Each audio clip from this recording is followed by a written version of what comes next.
We continue our reading of Turn Your Eyes Upon Jesus, an invitation to spend a year with your best friend, a daily devotional by author George R. Knight. Today's reading, June 10. Where else can I go? After this, many of the disciples drew back and no longer went about with him. Jesus said to the 12, "Do you also wish to go away?" Simon Peter answered him, "Lord, to whom shall we go? You have the words of eternal life, and we have believed and have come to know that you are the only one of God."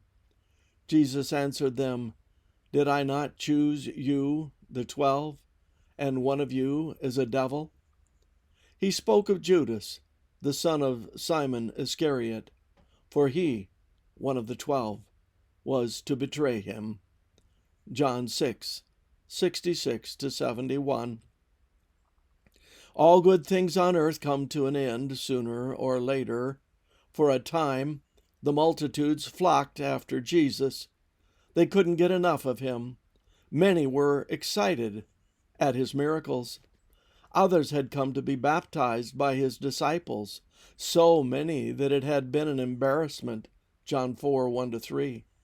Jesus could hardly escape the press of the people, and it merely got worse after the feeding of the 5,000 in John 6:1-15. At that time, they attempted to make him king.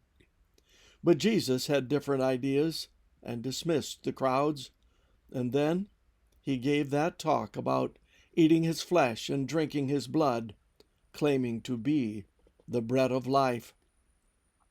That was too much.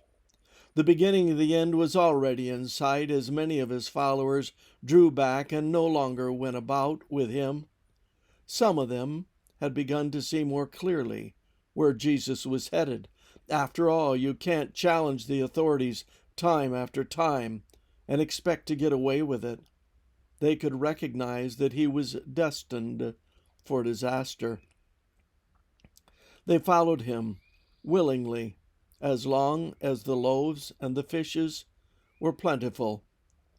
Seeking what they could get out of it, they had gone after him for purely selfish reasons. But they were not interested in following a person who didn't have enough sense to take the kingship when it was offered to him. And then there was the first foreshadowing of the dark side of Judas. He had his own ideas about helping Jesus move in what he considered the right direction. In the light of the challenging times, Jesus asked the 12 if they would forsake him also. Peter's response is a classic, "Lord, to whom shall we go?